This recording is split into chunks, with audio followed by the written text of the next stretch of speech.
My name is Harold. I'm 88 years old and I don't have much time left on this earth. But 3 months ago, on an operating table, my time ran out completely. My heart stopped, and in that moment I stood before Jesus. He looked at me with eyes that knew everything, and he told me something that will shake every Christian to their core. He said, "The nation you have been taught to fear is the very place I am raising my final army." He was talking about Iran. What he showed me next is why I have to share this before I'm gone. But for you to understand the weight of what Jesus showed me, you need to know who I was. I'm not a pastor or a prophet. I served in the Army during the Korean War and spent 40 years as a civil engineer. My faith was always practical, solid, built on what I could see and touch. I believed what I read on the news about the world.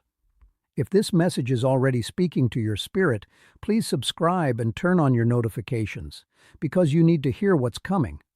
This isn't my opinion. This is what I was shown. Before I tell you what I saw, I want you to write in the comments what one word comes to your mind when you hear the name Iran. Be honest. I promise you, by the end of this story, that word will change completely. My journey to this truth didn't start in a church or with a vision in the middle of the night. It started in a cold, white operating room with a doctor telling me not to worry. He called it a simple tune-up for an old engine, but God had other plans for me that day. To understand why Jesus showing me Iran was such a profound shock, you need to understand the man I was. My life was built on blueprints and solid ground. For 40 years as a civil engineer, everything had a logical place, a clear function. My faith was the same way. I trusted what was written, what was proven. Every morning, I'd sit at my kitchen table with my Bible and the newspaper. One taught me about God's order, the other about the world's chaos. And in the paper, Iran was always a source of that chaos, a place of anger and threats. I prayed against its leaders, simple as that. I served in the Army during the Korean War. I wasn't on the front lines, but I saw enough to believe I knew how the world worked. There were good guys and bad guys, and you prayed for your side to win. That's how I saw it. My prayers were practical. Protect my family, guide my country, and stop the people who meant us harm. I wasn't looking for visions or mysteries. I thought all that prophetic stuff was for other people, maybe a little too emotional for my taste. I believed God was orderly, not surprising. He had a plan, and it was straightforward. At 88, you get used to your body being a bit worn out. So when the doctor said I needed a small procedure on a heart valve, I wasn't scared. He called it a tune-up for an old engine, and that made sense to my engineer's mind. That morning, I felt calm. I kissed a picture of my late wife, Eleanor, said a quick prayer, and went to the hospital thinking I'd be home in a few days. I was an old, stubborn man who thought he had everything figured out. But God was about to show me his blueprints were far beyond anything I could ever imagine. I was on the operating table, and the lights were so bright they felt hot on my skin. I remember the doctor's calm voice telling me everything was going fine. But then a pressure started building in my chest. It wasn't a sharp pain like you'd think. It was a crushing weight, like the whole room was collapsing in on me, squeezing the life right out of me. The steady, reassuring beep of the heart monitor sped up, then faltered, then turned into one long, solid, piercing tone. The doctor's voices suddenly changed. They weren't calm anymore. They were urgent, shouting numbers and orders that I couldn't quite understand. Then, just as suddenly as it began, the pressure vanished. The noise, the shouting, the piercing tone, it all faded into a perfect, profound silence. I felt a gentle lift, a sensation of release, as if a string tied to my soul had been cut. And I was floating. I was up near the ceiling, looking down at a scene of frantic activity. There was my body, my old, frail, 88-year-old body, lying motionless on the table. A team of people were fighting for it, one doctor pushing hard on my chest, over and over. I tried to tell them, "It's okay, I'm right here." But the words formed in my mind with no sound. There was no pain, no fear, just a strange, detached peace. I watched them work. It felt like I was watching a movie about someone else's life. I saw a young nurse, her eyes wide with worry, handing instruments to the surgeon. I saw the doctor's face, tight with concentration, sweat dripping from his brow. They were not giving up on that old body down there, but from where I was, it felt like they were fighting for an empty house. I felt no connection to it anymore. The doctors told me later what happened in that room. They said, "Harold, we lost you. For 11 minutes, you were gone." 11 minutes. It felt like a lifetime and no time at all. Just as I was beginning to accept this new reality, this peaceful observation from above, I felt something new. It wasn't the gentle lift from before. This was a definite pull, a current of energy that began to draw me away from the ceiling of that operating room. The frantic scene below me started to blur, the white walls dissolving into a soft, hazy gray. The sounds of the hospital faded into nothing. I wasn't being pushed. I was being summoned. I was being pulled toward a destination I couldn't see, but I knew, with absolute certainty, that my time in that room was over. My journey was just beginning. The operating room vanished completely, and I was moving. Not flying, but being guided through a space that had no walls and no ceiling. The crushing weight on my chest was gone, replaced by a lightness I hadn't felt since I was a boy. I was moving toward a light, but it wasn't like the sun. This light was alive. It had a warmth that soaked right into my soul, healing every ache and regret I'd ever carried. For a moment, I saw faces in that light. My mother, my father, and my sweet Eleanor smiling. They weren't calling to me, just letting me know they were okay. I arrived in a place that felt like the quietest, most peaceful meadow you can imagine. But the colors were all wrong. The grass wasn't green. It was a color my old eyes had never seen, and it seemed to hum with a soft, gentle energy. The air didn't feel like air at all. Breathing it in was like breathing in pure love. There were no golden gates, no choirs of angels singing, just a profound sense of being home. A sense of being exactly where I was always meant to be. I knew, without a doubt, that I had left the world of the living behind. And then he was there, walking toward me out of the light. This wasn't the Jesus from the paintings in my church. His skin was a deep olive tone, weathered by a hot sun. His eyes were dark, and they held all the joy and all the sorrow of the entire world.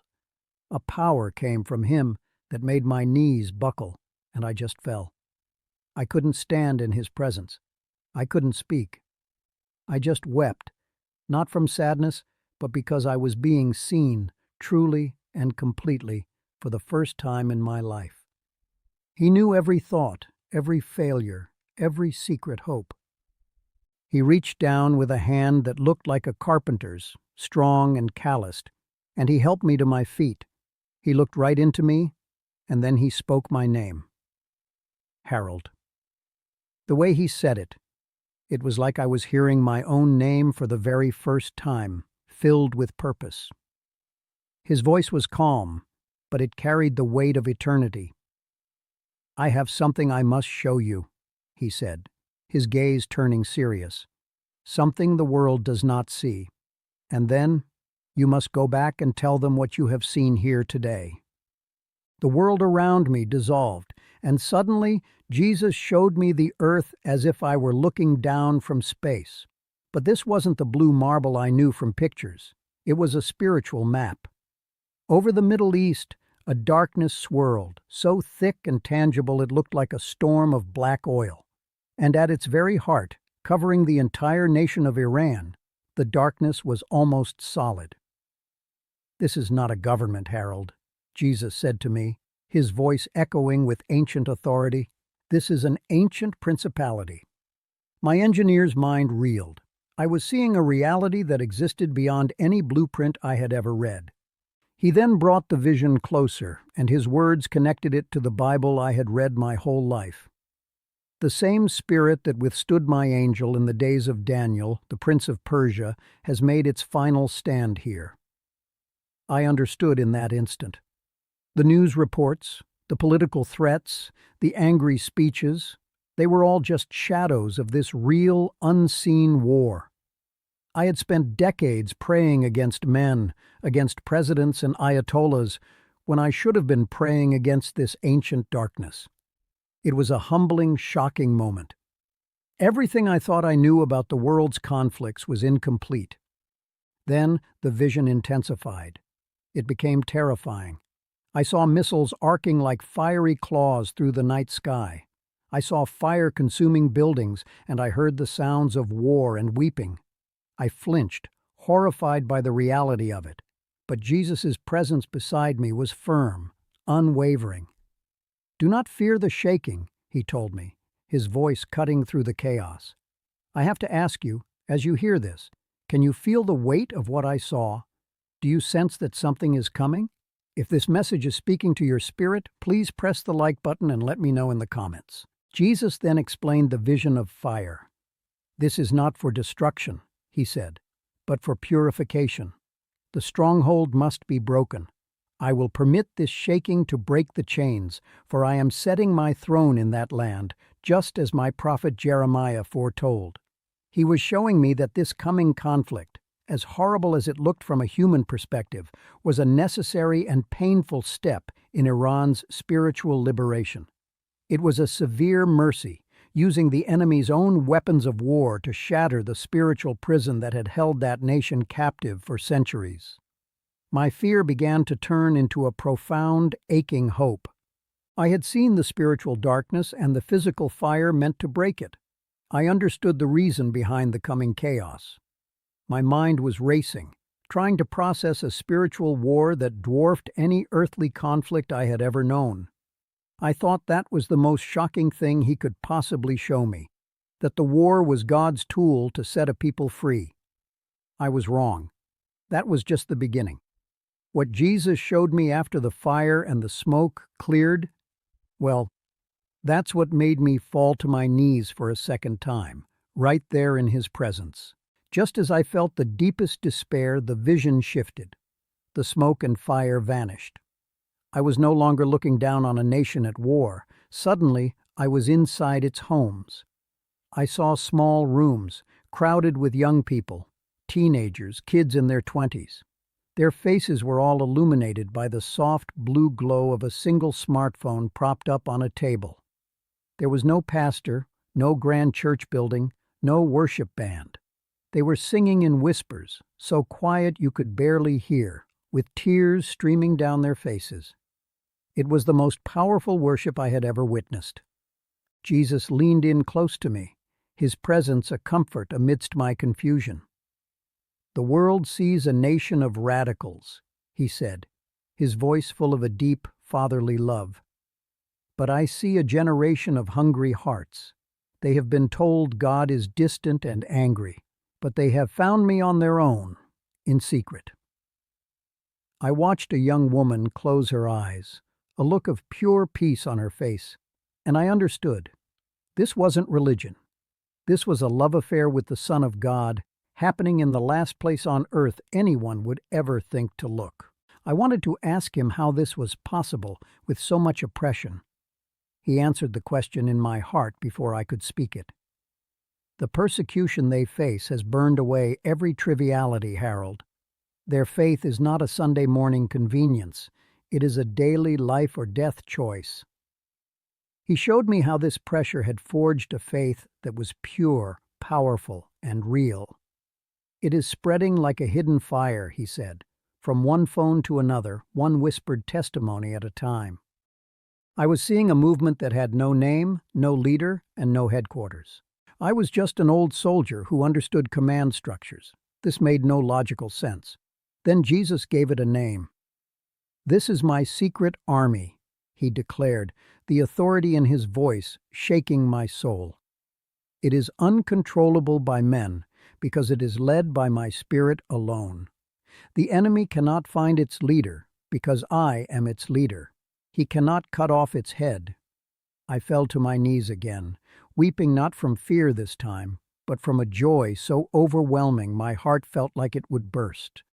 It was a soldier's joy, seeing the battle being won in a way I never could have imagined.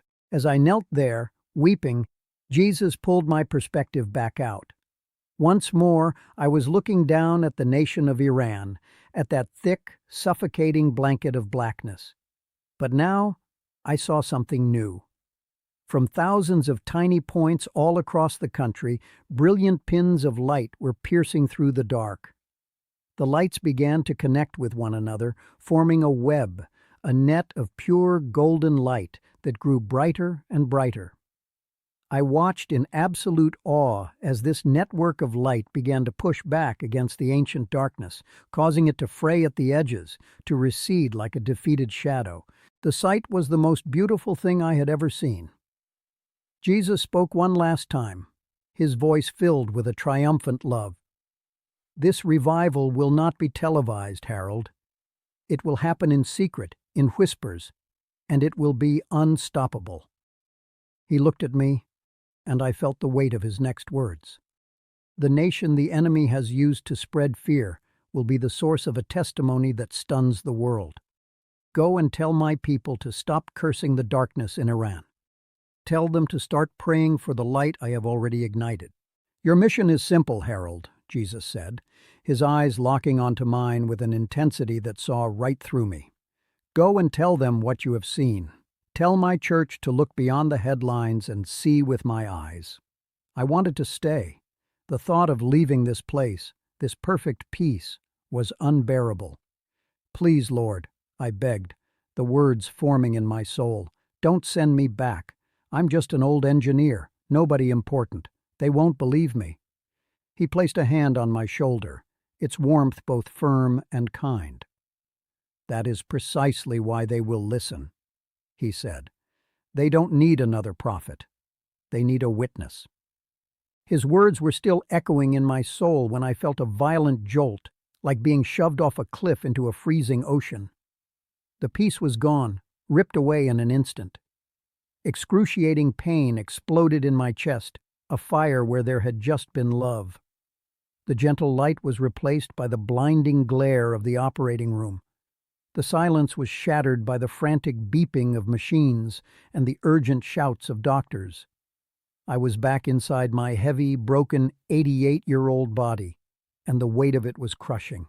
I gasped, a raw, ragged breath, and my eyes flew open. A nurse nearby screamed, her voice sharp with shock. "He's back! We've got a pulse!" It was all a blur of activity after that. Later, when I was in the recovery room, my son David was holding my hand, his face pale with relief. I tried to speak, my throat feeling like sandpaper.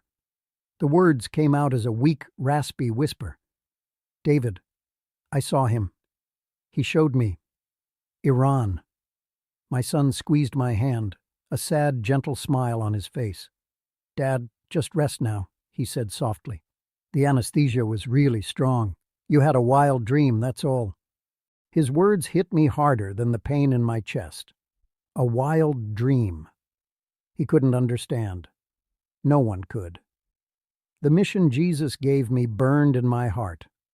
Tell them the harvest is ready in that nation they fear. They are praying against a nation when they should be praying for my children within it.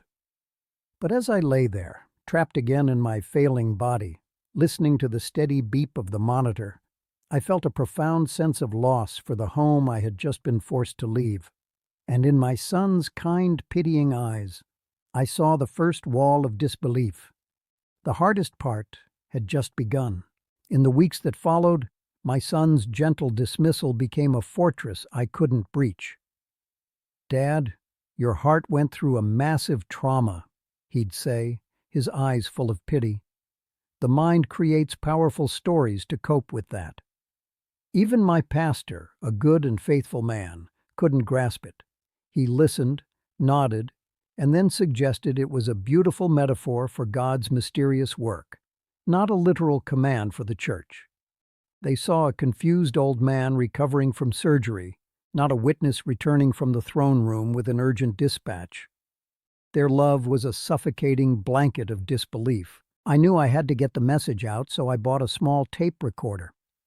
But a strange war began in my own quiet house. Every time I pressed record, a loud static would erupt from the device. Brand new batteries would be dead in minutes. The nights were worse. Heavy, oppressive dreams tried to twist what I saw, to make Jesus' face seem cold, to make the light feel like a lie.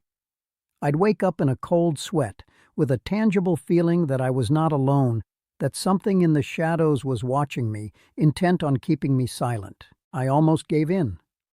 I sat in my old armchair for weeks, the weight of the mission feeling heavier than my 88 years.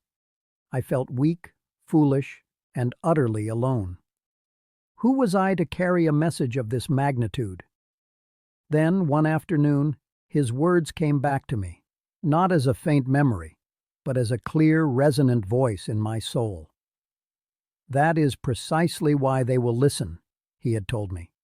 They don't need another prophet, they need a witness. In that instant, the fear shattered. My age, my simple background, that wasn't a disqualification. It was my credential. And that's when I finally understood. All of it.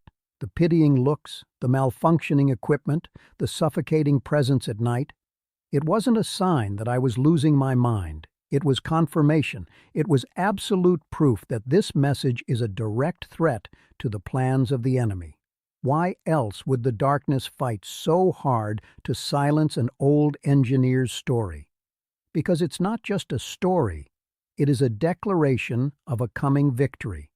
And that is why I fought back to tell you this today. This truth is a weapon, and it was meant for you. So I fought through the disbelief, the strange attacks, and the pity in my own son's eyes, because I know Jesus didn't send me back for my own sake. He sent me back for you. He showed me the ancient darkness over Iran, not so we would fear it, but so we would understand the battle. He showed me the coming fire, not as a final judgment, but as a painful, refining process to break the chains. And he showed me his secret army of young believers rising from the ashes to give us hope. This message was meant to find you. I know what it's like to watch the news and feel your stomach sink. You see the threats, the angry crowds, the talk of war, and it feels hopeless. That is the spiritual darkness I saw, trying to fill you with fear. But Jesus is asking you to look beyond the headlines. He's asking you to see with his eyes. He wants you to see that land not as an enemy to be destroyed, but as a harvest field that is ready. He wants you to see the people not as a threat, but as future brothers and sisters. So I am asking you to do what he asked me to tell you. When you hear the name Iran, don't let a curse or a fearful thought be your first reaction. Instead, I want you to whisper a prayer. Pray for that young woman worshiping in secret with her phone. Pray for the young man sharing his faith at the risk of his own life. Pray for their protection, for their boldness, and for the unstoppable fire of the Holy Spirit to keep spreading. This is how we fight the real war, on our knees. My time is almost up, but this message cannot end with me. If what I've shared has touched your spirit, please, share this with someone who needs to hear that God is still in control. And I want you to declare your part in this spiritual battle. Write in the comments below, Amen, I am praying for Iran, so we can stand together. Do not forget what I was shown. The nation you have been taught to fear is the very place where God is raising his final, glorious army.